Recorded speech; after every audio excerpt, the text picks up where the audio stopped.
Donc, pour le cours de cosmologie option L3 STU, je vais revoir un point qui a été laissé en suspens en TD, donc qui touche à la série d'exercices numéro 1, dans le calcul de l'énergie gravitationnelle EG d'un système de point masse.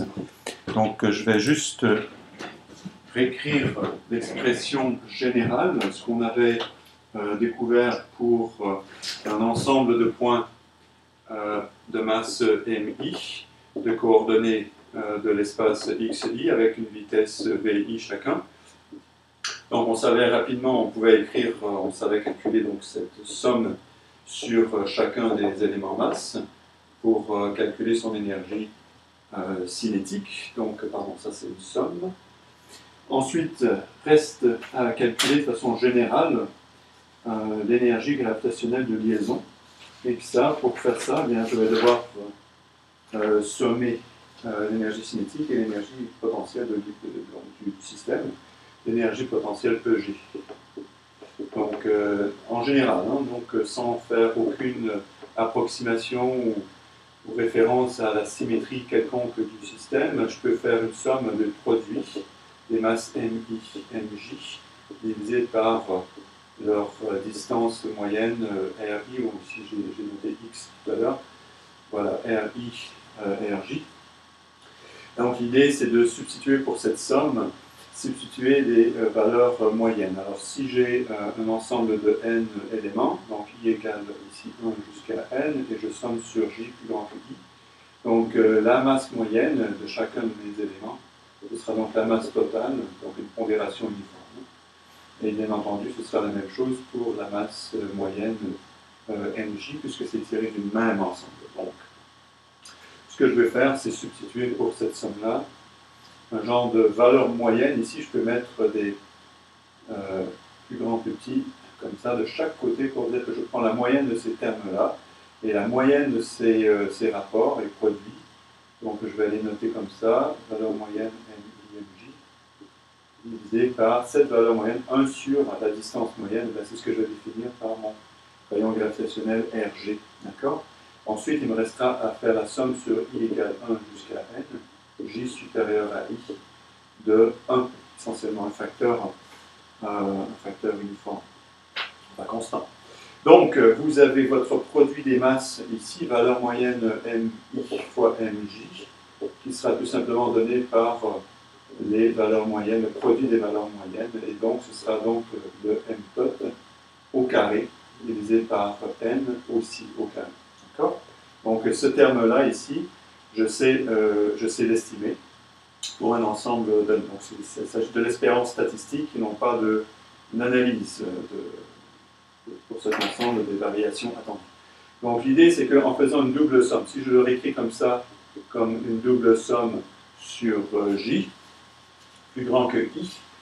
Donc on a un terme constant ici, et il y a donc à chaque fois que I prend une valeur, plus grand que I, chaque fois que I assume une valeur quelconque, je vais faire additionner donc n plus un terme, et ensuite je vais avoir cette dépendance sur I qui va faire que la somme sera à calculer. Donc pour chaque valeur de I, je vais me retrouver ici avec simplement n plus I termes en faisant la somme sur les J.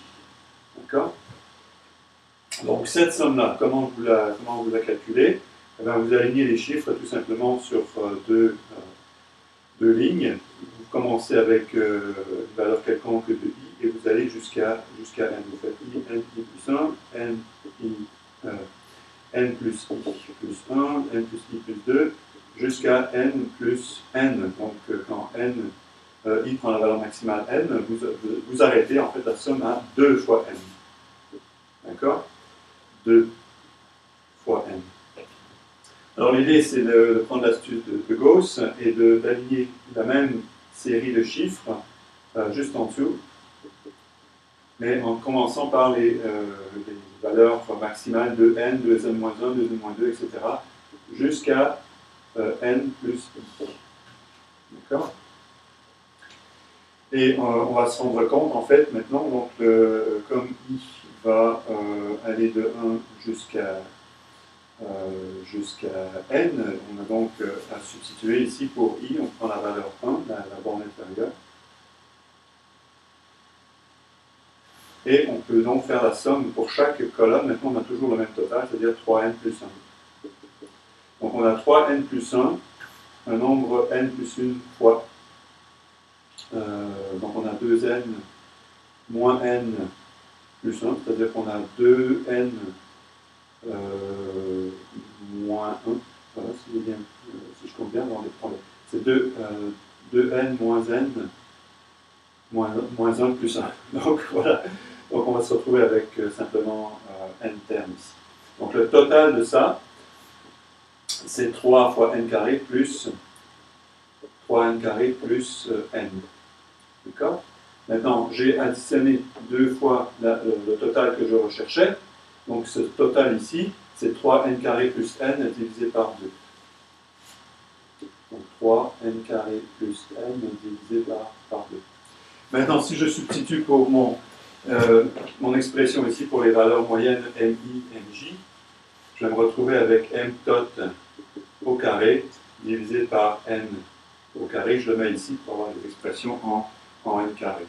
Donc on voit en fait que de façon tout à fait générale, j'aurais pu définir le rayon gravitationnel comme étant, enfin 1 sur le rayon gravitationnel comme étant la valeur moyenne de 1 sur RI moins RJ, comme ça. Et parfois, c'est cette définition-là qui va apparaître dans la littérature. Donc, je prends les valeurs moyennes comme ici, sur un ensemble de n points masse donnés. Donc, il se trouve qu'il n'y a rien qui nous empêche de dire, en prenant des n suffisamment élevés, on voit que c'est le terme en n carré ici qui va dominer, et l'expression que j'ai ici va se simplifier avec un facteur constant qui est 3,5. Alors, ce n'est pas de mauvais goût d'intégrer ce facteur 3,5 dans la définition même de RG. Et c'est ce qu'on a fait en cours. Voilà.